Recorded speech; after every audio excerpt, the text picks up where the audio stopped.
भूत कथा। यहाँ कहानियाँ और सच्ची घटनाएं सुनाई जाती है। हेलो एवरीवन, वेलकम टू भूत कथा। भूत कथा के दूसरे एपिसोड में आपका स्वागत है। मैं वैशाली हूँ आपके साथ। तो कहानी शुरू करने से पहले मैं यह बता देना चाहती हूँ कि भूत कथा किसी भी काला जादू या अंधविश्वास को बढ़ावा नहीं देती। साथ ही भूत कथा में कहानियाँ या सच्ची घटना भेज सकते हैं, उसे पढ़कर सुनाया जाएगा। कहानियाँ आप मेरे फेसबुक आईडी ZKR सुनचिता में इनबॉक्स कर सकते हैं। Facebook ID link on description. बर्दी और इशिका 1 साल पहले फेसबुक पे मिले थे। शुरू में उनके बीच सब कुछ अच्छा चल रहा था, लेकिन समय बीतता गया और उनके बीच का प्यार कम होता गया। अंत में बर्दी के लिए यह सब बहुत अधिक हो गया था। इशिका को बर्दी से बहुत एक्सपेक्टेशंस थे, जिसे बर्दी ने कभी भी पूरा नहीं किया था।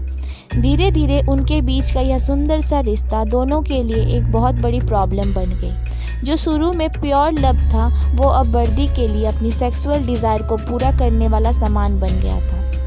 इशिका पूरी तरह से असहाय हो चुकी थी। दिन प्रतिदिन उनके रिश्ते बद से बदतर होते जा रहे थे। एक ऐसा भी दिन था जब वे एक दूसरे से एक्सट्रीम लव करते थे। उन सिली बातों पे जो पहले नोक-झोंक हुआ करती थी, वो अब तीखी लड़ाई में बदल चुकी थी।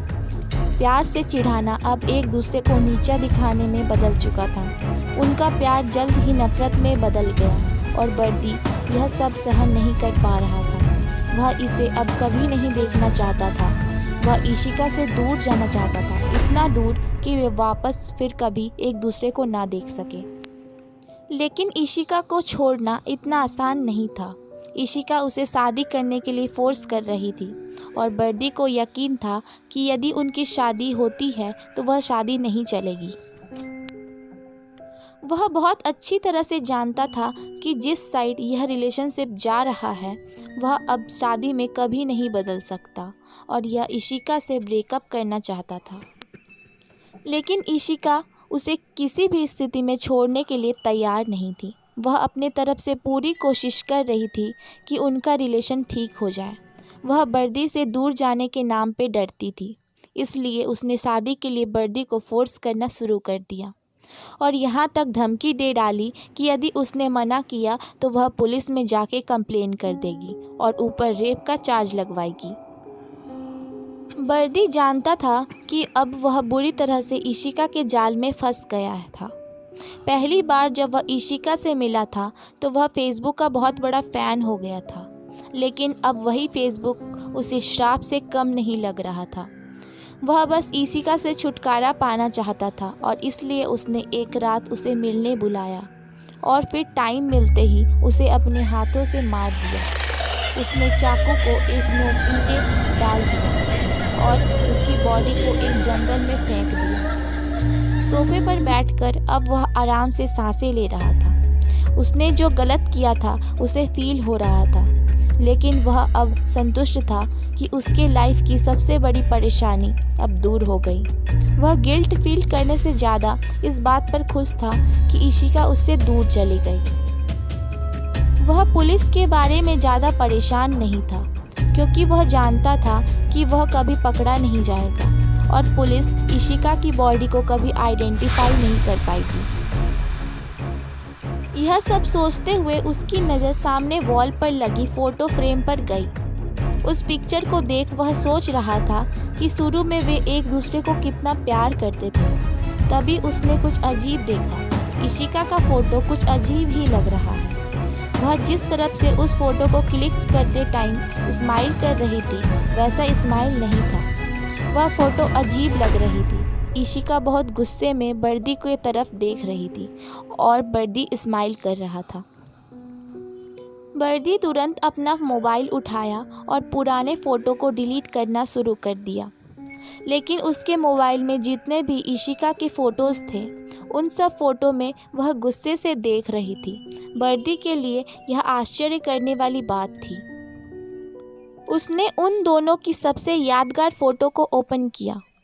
उसने देखा कि इशिका इस पिक्चर में भी गुस्से से उसके तरफ देख रही है। वह जानता था कि वह पिक्चर में स्माइल कर रही थी, लेकिन अब वह उदास और गुस्से में लग रही थी। यह देखकर बर्दी उस फ़ोटो को क्लिक कर दिया। उसने सारे फ़ोटोज़ को एक साथ सिलेक्ट किया और डिलीट बटन पे क्लिक किया, लेकिन तुरंत मोबाइल स्क्रीन पे एक नोटिफिकेशन आता है कि आप इन फ़ोटोज़ को डिलीट नहीं कर सकते। बर्दी इस बात से डर गया। उसके साथ यह सब क्या हो रहा है? उसने फिर से उसे डिलीट करने की कोशिश की, लेकिन फिर से वही हुआ। उसे डर से पसीने आने लगे। वह अब अपने अगल बगल में कुछ नेगेटिव एनर्जी फील कर सकता था। अचानक वॉल पे लगी फ़ोटो फ्रेम गिर गई। बर्दी फ़ोटो फ्रेम के तरफ भागा। जब नज़दीक पहुंचा तो उसने देखा कि उसकी फ़ोटो के ऊपर का ग्लास पूरी तरह से टूट गया था, जबकि इशिका के फ़ोटो के ऊपर के ग्लास को एक खरोंच तक नहीं लगी थी। उसने सोचा कि यह सब कैसे पॉसिबल है। जैसे ही वह टूटे हुए ग्लास के टुकड़े इकट्ठा करने में बिजी था, उसके फ़ोन रिंग हुई। वह देखने के लिए फ़ोन के तरफ गया कि किसका कॉल है। वह देखकर हैरान रह गया कि यह तो इशिका का कॉल है। उसने डरते हुए कॉल रिसीव की। उधर से इशिका की आवाज़ में एक लड़की बोली, तुमने जो मेरे साथ किया वह ठीक नहीं किया। तुम्हें इसका रिज़ल्ट ज़रूर मिलेगा। और इतने में ही फ़ोन कट गया। बर्दी अब बहुत बुरी तरीके से डर चुका था। वह तुरंत पास के पुलिस स्टेशन में अपने आप को सरेंडर कर दिया और सारी बातें बता दी। उसे हर रात जेल में इशिका दिखती थी, लेकिन एक रात उसने देखा कि इशिका चाकू लेकर उसके तरफ बढ़ रही है। वह जेल में ही चिल्लाने लगा, प्लीज़ मुझे कोई बचाओ, प्लीज़ मुझे कोई बचाओ। यह सुनकर जेल के गार्ड उनके जेल के पास आए। देखते ही देखते उनके आंखों के सामने एक उजली तीखी रोशनी ने बर्दी का गला काट दिया और उसे मौत के घाट उतार दिया। दोस्तों, यह थी आज की कहानी। आपको कैसा लगा कमेंट्स करके ज़रूर बताएं। साथ ही लाइक, शेयर और सब्सक्राइब करना ना भूलें। Thank you.